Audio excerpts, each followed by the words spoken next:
ओम शांति। आज 9 मई 2022 की मीठी मुरली सार की मीठी सी मंथन। मीठे बाबा ने कहा, मीठे बच्चे, जिस भगवान को तुमने आधा कल्प याद किया, ढूंढते आए, भटकते आए, अब उनका फरमान मिलता है तो उसका पालन करो। इससे तुम्हारी चढ़ती कला हो जाएगी। देखो, चढ़ती कला माना हम हमेशा एक स्टेप ऊपर उठ रहे हैं, जो चीज़ सोच रहे पूरा हो रहा है, हमारे सारी चीज़ें हमारे रीच में आ रही है। तो जिस भगवान को हमने इतना ढूंढा, मंदिर मंदिर भटके, दर दर कहाँ नहीं माथा टेका, तो वो भगवान आ गए हैं, वो भोले बाबा आ गए हैं और उनका फरमान है कि मेरी श्रीमत का पालन करो। ये फरमान मतलब उनका श्रीमत ही तो उनका फरमान है, उनकी समझानी। तो इस पे चलकर, इस पे समझकर हमारी चढ़ती कला हो जाएगी। और कहते हैं ना, चढ़ती कला तेरे भाने सबका भला। परिवार में कोई एक भी यदि चढ़ती कला की ओर बढ़ चुका है, पैर पड़ गए हैं, तो उसके पीछे पीछे भक्ति में भी है ना, गाय की पूंछ पकड़ लो तो भवसागर पार हो जाएंगे, है ना। प्रश्न, तुम बच्चों को अपनी नेचर की ओर आप ही करनी है कैसे? नेचर की ओर, नेचर अर्थात हमारी प्रकृति, हमारा स्वभाव की ओर संभाल कैसे करेंगे, इलाज कैसे करेंगे, उसके रख रखाव कैसे करेंगे, उसे व्यवस्थित कैसे करेंगे? तो ईश्वर की याद से, यज्ञ की प्यार से सेवा करने से नेचर की ओर हो जाएगी। ये भगवान का यज्ञ है पूरी सृष्टि में। जब परमात्मा आ जाते हैं ना शिव, तो वो रुद्र गीता ज्ञान यज्ञ रचते हैं। पूरे सृष्टि ये हवन कुंड है भगवान की। तो इस यज्ञ की संभाल कैसे करेंगे? सबसे पहले तो ब्राह्मण करते हैं यज्ञ की संभाल।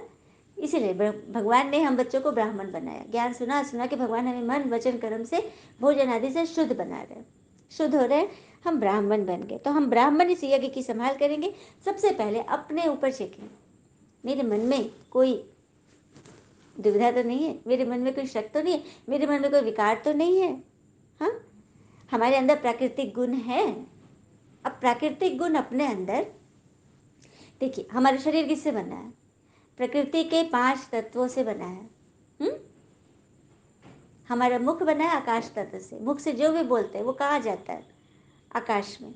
हाँ, विशाल बुद्धि आकाश की तरह। अंदर जो जल है, 70% जल है अंदर, वो जल तत्व से। फिर है अग्नि, पेट के अंदर जो जठराग्नि है, अमाशय, वो अग्नि तत्व से बनी।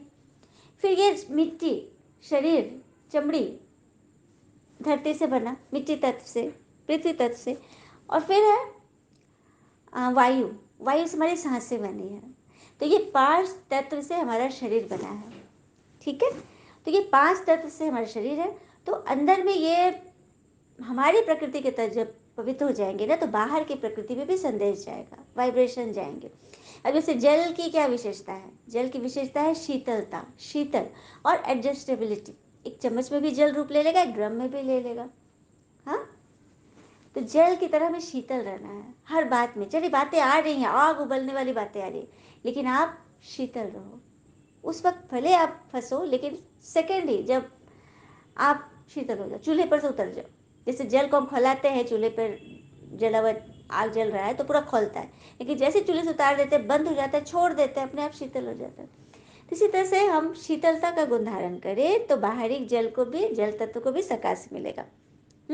अग्नि का गुण है जलना, जलना। तो हमें विकारों की अग्नि में नहीं जलना है, हमें किस में जलना है? योग अग्नि जगानी है, ईश्वर की याद जगानी है ना। और अपने सारे विकार उस अग्नि में भस्म करने हैं। फिर वायु, वायु के गुण है हल्कापन। कितनी हल्की होती है, दिखती भी नहीं। तो ऐसे हम हल्के बन जाए, दिखे नहीं, किसी को नहीं दिखे। हमें नहीं चाहिए मान जान, हम गुप्त रहें। जितना छिपे हुए रहेंगे ना, ईश्वर की याद में रहेंगे, कछुए के जैसे अंदर अपने खोल में रहेंगे। चलिए कथा सुनते हैं, काफी प्रेरणादायक है। कहते हैं ना, बनना है तो ईश्वर की नजर में अच्छा बनो, वरना दुनिया तो लाख अच्छा करने पर भी बुरा ही कहेगी। एक बार वाल्मीकि जी ने जब रामायण लिखा तो काफ़ी लोग सुने, काफ़ी लोगों ने उसको पढ़ा, सुना, सबने बहुत पसंद किया। उड़ते उड़ते खबर नारद जी के कानों में पहुंची। वो भी गए वाल्मीकि जी से देखने। तो वहाँ वो देख रहे थे, पूरा देख लिया, पढ़ लिए। फिर बोले, वाल्मीकि जी ने पूछा कि कैसा है? तो बोला हाँ अच्छा है। तो उनको वाल्मीकि थोड़ा सा लग रहा था कि ठीक से उतना बोले, संतोषप्रद नहीं बोल रहे थे। तो क्या कुछ कमी रह गई? देव बोलते नहीं नहीं, कमी कुछ नहीं है, लेकिन आपकी रामायण ना हनुमान जी के रामायण के सामने उतनी अच्छी नहीं है। मतलब उनका रामायण बहुत अच्छा है। तो वाल्मीकि जी के बोले हनुमान जी की रामायण लिखी है? तो हाँ बिल्कुल लिखी है, तो जाइए आप भी देख लीजिए। तो हाँ हाँ, इनको बड़ी उत्सुकता जगी, हो गए हनुमान जी के पास। उस वक्त हनुमान जी सब लंका कांड सब करके सब कुछ हो गया था, और एक पहाड़ पर उसकी कदराओं में वहाँ जाके बस गए, और वहीं पर बसे हुए थे। राम जी की याद में, प्रभु की याद में खोए रहते थे। वाल्मीकि जी वहाँ पहुँचे, बोले कि सुना है कि आप रामायण लिखे, हमें दिखाइए। तो बोले कि अच्छा, तुम्हें भी पता चल गया, तो देख लो। तो कहाँ है? वो तो देखे ना कि किताब पल कलम तो ऐसा कुछ दिख ही नहीं रहा। बोले ये पत्थर है ना, इसी पर मैंने लिखी है रामायण, पढ़ लो। तो वो गए, पढ़े, पूरा पढ़ा। पढ़ते पढ़ते उनकी आंखों में आंसू आ गए, लेकिन मन में क्या चला कि इनके रामायण के आगे मेरे रामायण को कौन सुनेगा। मन में आया भाव। वो गए हनुमान जी के बारे, बहुत अच्छा आपने लिखा है, आपके सामने तो मेरी एकदम फीकी हो गई। हनुमान जी तो स्वभाव समझ गए। वो बोले कि अच्छा ये बात है। उन्होंने तुरंत उस पत्थर जिस पर लिखा था उसको समुद्र में गिरा दिया। वाल्मीकि ये क्या किया आपने? आपने सारी लिखी हुई को ये कर दिया। बोलते अरे मैं तो ऐसे ही प्रभु की याद में यहाँ अकेला था ना, तो मैं लिख रहा था। मुझे मुझे परवाह नहीं है कि इसे लोग जाने, मेरा भगवान मुझे जाने, प्रभु के चरणों में मैं रहूं, यही मेरे लिए काफ़ी है। आप आपको विश्व जाने, आप जाइए, आपकी रामायण बहुत लोग पसंद करेंगे, पूरे विश्व में नाम होगा आपके। मुझे बस राम याद रखे, मैं याद रखूं, यही मेरे लिए काफ़ी है। और कहते हैं ना, प्रभु के चरणों में वास करते करते हनुमान जी स्वयं प्रभु बन गए। इसीलिए फेम के पीछे नहीं, बल्कि अपने वर्क के लिए डेडिकेशन रखे। कितनी बड़ी सीख हनुमान जी दे देती। धारणा, अपने द्वारा यदि किसी का कल्याण होता है तो यह मैंने किया, यह देह अहंकार है, कोई नहीं। ये बंधन कौन करवा रहे हैं? ये ईश्वर की प्रेरणा से हो रही है, और उन सभी के पास जा रही है। तो मेरी समझ से नहीं, भगवान की दृष्टि पड़ी है उन पर, तब उनके पास ये पहुंच रहा है। और वो लोग भी यदि निश्चय से सुनने लगे तो फिर उनका कल्याण तो होना ही है, क्योंकि कराने वाले स्वयं भगवान है। वरदान, अमृत वेले 3 बिंदियों का तिलक लगाने वाले, क्यों क्या के हलचल से मुक्त अचल अडोल भव। अमृत वेले 3 बिंदियों का तिलक लगाने वाले, क्यों क्या के हलचल से मुक्त अचल अडोल बन जाओ। तो अमृत वेले अर्थात ब्रह्म मुहूर्त। भक्ति में भी हमने सुना है ना कि सुबह सुबह भक्तात्माएं उठते हैं 4 बजे, अमृत वेले।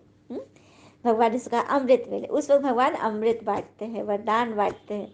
तो उस वक्त यदि उठ जाओ और 3 बिंदियों का तिलक लगा लो। भक्ति में भी पूजा करने से नहा धो के लो तिलक लगाते हैं ना, तो यहाँ 3 बिंदी। कौन सी बिंदी? पहली बिंदी है मैं आत्मा हूँ, पॉइंट ऑफ लाइट बिंदी। दूसरी परमात्मा भी आत्मा है, पॉइंट ऑफ लाइट बिंदी। और ड्रामा, ड्रामा की बिंदी, मतलब फुल स्टॉप। फुल स्टॉप बिंदी होती है ना छोटी सी, फुल स्टॉप लगाओ। तो हर क्या क्यों कैसे ऐसे वैसे फलना चिलना से आप बच जाओगे। मन में क्वेश्चन आता है, उसका में हमारे पास आंसर नहीं होता, तभी तो मन फंसता है ना। हुँ? अपने अपने शीशे की चेकिंग करो। जैसे कि एक महिला खिड़की से, देखिए शीशा का खिड़की था, अपने हस्बैंड को बोले देखिए ना मैं रोज देखती हूँ वो औरत कितने गंदे कपड़े टांगती है। उसके बगल छत में एक बालकनी दिखता था, उस पर एक औरत कपड़े टांगती थी। हस्बैंड बोलता है कि जो तुम रोज देखते हो गंदे कपड़े धोती है? हाँ हाँ, एकदम गंदे कपड़े, दाग वाले कपड़े दिखता है मुझे। हस्बैंड बोलता है पहले अपनी शीशा तो साफ कर लो खिड़की का। बोले अच्छा, जैसे साफ किए देखे औरत का कपड़ा एकदम चकचक दिख रहा था। तो देखा गलती कहाँ है? हमारे अंदर, हमारे मन में है। हम अपने मन की शीशा साफ कर ले, आंखों का चश्मा बदल ले, दृष्टि क्लियर करे, तो अभी सब कुछ सही दिखेगा। तो इसीलिए फुल स्टॉप लगाने की विधि अपनाना है। बातें आएंगी, उसमें फुल स्टॉप लगाकर आगे बढ़ो। कॉमा कर देंगे तो फिर फंस जाएंगे, है ना। ये तो होना ही है, था, हो गया। जो चीज़ होने वाला है उसे, उसमें क्वेश्चन नहीं करना है। और ये भी कहते हैं ना, गलती उसी से होती है जो काम करते हैं। अरे निकम्मों की जिंदगी तो दूसरे की कमियां खोजते खोजते ही बीत जाती है। आपने किया है काम, तभी तो आपकी बड़ाई है, आपका आपकी बदनामी हो रही है। आपने कुछ तो किया है, साक्षी होकर देखो। स्लोगन, परिवर्तन शक्ति द्वारा व्यर्थ संकल्पों के बहाव के फोर्स को समाप्त कर दो तो समर्थ बन जाएंगे। तो अपने आप को परिवर्तन करने की शक्ति जब आपके अंदर होगी ना, तो वह संकल्प आएंगे तेज बहाव जैसा, आपको बहा के ले जाने वाले होंगे, लेकिन तभी आप फुल स्टॉप लगा दोगे। Full stop. आगे अब इसका चिंतन मन में नहीं रखना है। मन को अच्छे अच्छे संकल्पों का भोजन दो। अच्छी अच्छी चीजें सुनो, तो व्यर्थ समर्थ बन जाएगा और आपने परिवर्तन शक्ति को अपना लिया। अच्छा, ओम शांति। शुक्र मीठे बाबा, वो बाबा के प्यारे प्यारे बच्चे। थैंक यू बाबा। All is well that ends well. ओम शांति।